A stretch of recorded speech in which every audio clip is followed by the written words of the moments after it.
we got to ask the question. I'm going to pose the question to you, and that'll be a springboard for our discussion. Sure. $1,000,000, Meta or Amazon over the next decade. You can't pull out until 2030. This is the only investment I make. There's no portfolio. There's nothing else. There's no real estate. Or you got to ride with Zucks or with Andy Jassy. You got to pick one of them. Yeah, I think I got to go Amazon, and I'm going to tell you why. I'm going to tell you why, though. I think that there is. You already know that I like Meta because of the asymmetrical side of it. So we can talk about both, but I'll tell you why on Amazon. I think that within a decade, Amazon will no longer be one company. I think Amazon will be Amazon. I think it'll be AWS cloud services. I think you'll also have other spinoffs down the road, because I think it's only a matter of time until we see some sort of large activist come on board that demands either higher margins or a breakup. And I think higher margins are going to be tough to do in their business. So I think it's going to lead to a breakup most likely.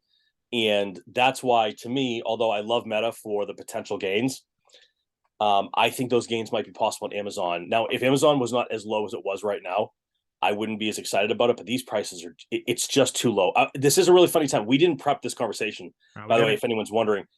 There was an Amazon truck out front of my house earlier today. And actually, this is a true story. Anytime I see someone ever, whether it's like a DHL or a FedEx or UPS or whatever, I immediately go outside and I start talking them up about like, hey, how many packages a day you're delivering? How full is the truck? What's overtime look like? How many people are working in the area? And they're always super nice people working hard. And I'm telling you, people don't do their research the right way. The Amazon driver today told me he had 185 packages within a 3-mile radius on just his truck. And okay, but to be fair, the Amazon retail business is shit. Like it's not what makes them money, right? So what's the interpretation of that? The interpretation is that they have to have multiple trucks just to handle last mile delivery, which in turn means for UPS and FedEx, there's still massive opportunity to take that back based on pricing. So there's a bigger play at hand in short-term transportation. So what I'm looking for is, are there other providers in the area? Does this mean automation? Does this mean logistics plays? Who is going to ultimately win that battle and get it all? Because right now it's a little bit of everybody. It's a very fragmented approach to doing it. Yeah, it's incredibly interesting. This idea of asking people in research, I was literally just came from a little Halloween gathering, and there were 5 kids, all 13 years old. And immediately I asked them, what app do you guys use? And it reminded me of you because, and I was looking for the TikToks. I was looking for the not Facebooks. I was looking for the Instagrams. I got the Snapchats. Everybody. I got the Snapchats. I was like, why? They're like, just send pictures. Like, so, my oldest is 12 and I ask all of them, what's the social media app everybody has to have? And I'm telling you, it never deviates. It's Snapchat. 100% of the time. No one says Instagram. They laugh at me when I say Facebook. Yeah, they laugh. They don't care about Twitter.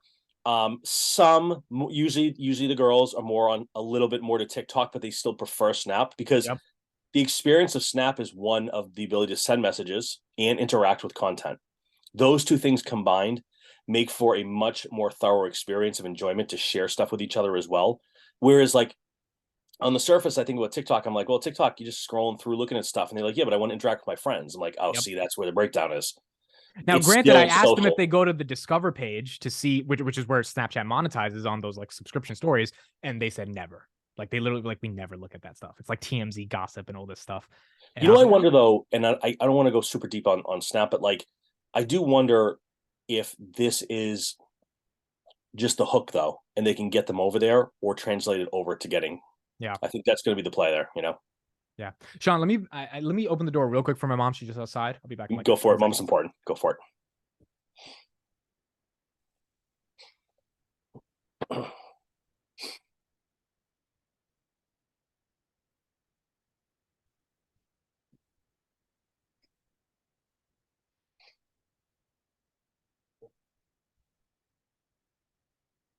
Okay. So you picked Amazon. I guess that leads us into discussion of Meta. So Meta collapsed about 27% on their earnings. They put up $27 billion in revenue. I think they barely missed EPS, or they beat it very slightly. But when Zuck started talking, and you and me were kind of live streaming this whole conversation, the argument from the analysts, even if not explicitly, implicitly was, will you cut down on spending? And the argument by Zuck is like, actually, no, we're going to increase it significantly over the coming 8 years. do you think it's not a question about the metaverse, but do you think him as a capital allocator in this situation is being unreasonable towards shareholders that are just looking for a little bit less of a cutback? I think anyone who's never started, run, or been on the operations side of a company probably wouldn't understand his answer. But here's the truth. That was the right answer. He can't, there's no half measures, there's no halfway. In the words of Breaking Bad, there's no half gangsters, right? Like, you are either going to go all in to create this place, this product, this offering, or you are not. There's no like, well, we'll spend half as much next year and then still not have it working. I mean, it's got to be either like we're going to build this or we're stopping today and focusing on something different. There is no world where an answer of anything but an absolute would have worked to me. It speaks to the insane risk here, which is another year of spending like this without something on the other side. The stock could be, I mean, I don't even know. I don't have a good answer. It could be destroyed. It could be pummeled forever with no hopes of return, because we've talked about this before. Facebook is still a powerhouse for ads, but that is going to, at some point, that will stop, right? Yep. Instagram is still pretty good, but a lot of their organic growth is gone. The regulators are not going to allow them to keep buying and acquiring companies. That's clearly right. Now, all that said, though, they're still a good company and they still do a lot of good things. I think the biggest sort of thing I would say is you have to be really comfortable understanding that you cannot pay attention to what this is going to cost for a little while, and you have to be okay with that. And I think that for a lot of people, that's very, very, very difficult actually to feel okay with that. Because then it gets into the question of like, look, if you are betting on Facebook because you believe there is a massive asymmetrical return, 5x, 10x, I don't know, right? Especially at this valuation, right? Yeah, 20x, whatever, right? You also have to be okay admitting that like you wouldn't rather take a risk on crypto or Forex or, you know, name your low price stock. So what you're saying is, I don't just believe in Meta, I believe in the leadership as it stands today. I believe in the idea that they're building towards and the hardware and software they're working on. And I believe in Zuck, that he's the right guy for it. And I believe that they're going to find a solution. Those are a lot of things to believe in for something that to date doesn't clearly not work and looks like really bad. I mean, really bad. Like I almost wish he didn't even release anything. I know he had to in theory, but what he released was so crappy looking. It was just like, oh man. Now I'll give you a fair comparison here. When Elon brought out the whole Tesla bot, and everyone was like, it's just a dude in a costume. Yeah, totally true. It was. But he also has produced a lot of cars and spaceships and put satellites in. So like it made sense that like, hey, he could theoretically use the technology to switch it from making widgets to widgets, right? And like it's the same tech, it's the same team. They're just, instead of rocket ships, it's robots. What Mark's proposing is taking a company that was, since its inception, based on being an ad-driven social media site, to somehow a manufacturing company in a massive software company. Yeah. And I think that is a part of it that you have to take into consideration. But again, this is the asymmetrical side of it, that if somehow he does succeed, it's going to be huge. I keep asking myself, who else is doing this? And if I can't think of anyone, why aren't they doing it? That's the bigger question still at play. What about you? You have the $1 million. What are you going with and why? I said Meta. When I thought of the question, I said Meta because the metaverse thing, as you said, is an asymmetrical bet. But one of the things you pointed out makes a lot of sense to me, which is SpaceX and Tesla have done these things. Therefore, you think the bot is possible. Facebook has never created. They had a Facebook Watch or something, which they never created hardware and software platforms at scale. They created social media sites, which are just aggregations of blogs and people, and they figured out how to day trade attention, and they made a lot of money off that, which is credible to the point of why are they going to be the ones to be able to do this. Now, that also brings up the counterpoint that they're the only ones doing this, which means they have either seen a gap in the market that they think is theirs, or they see a gap in the market that they don't think Apple or other companies really want to put in $20 billion a year to go into, which is why they're going to do that. The risk is at what cost to be able to put it off. Let me ask you a question here. If the metaverse gets 100 million users by 2030 and not a billion, is that enough for it to be a thing? Like a product that's 100 million users is big, but the next computing platform, you'd imagine all 5 billion people are on it, as per the iPhone. Does it need that many users to be the 20x, 10x return investors think they can get?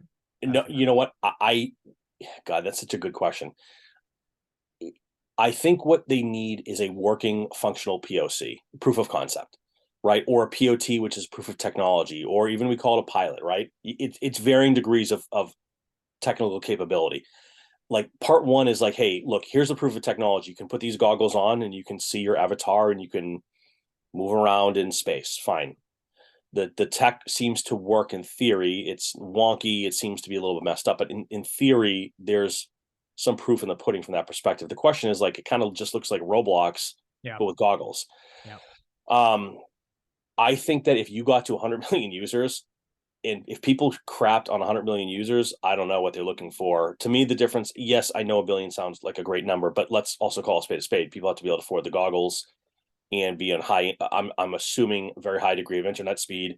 Otherwise, it's probably not going to work. So like, if you told me we had 100,000 users successfully using it on a regular basis and could report back on true thoughts from a retailer perspective, that would get me at least excited. I think the price would probably pop, frankly. Yeah, I mean, the goal is maybe 100 million and a billion, sure, but like, let's start with 1,000. Like, let's get 1,000 people to come out and be like, yeah, you know what? I actually couldn't live without this. Yeah.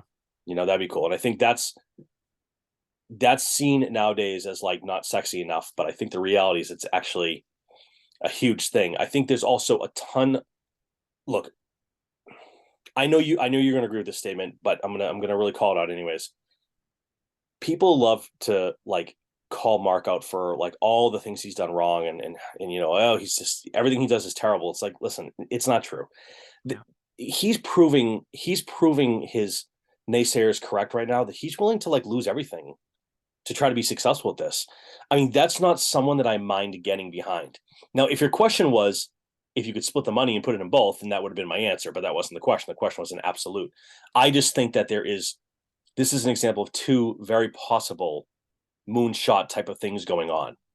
You know, I'm sure Amazon somewhere deep within the org is working on things we are definitely not aware of. Yep. That probably could be very competitive here as well. I don't know. They do own Twitch, and the biggest application that I've seen is gaming for the metaverse, like logically speaking. I mean, there's an argument there. Yep. Yeah, that's true.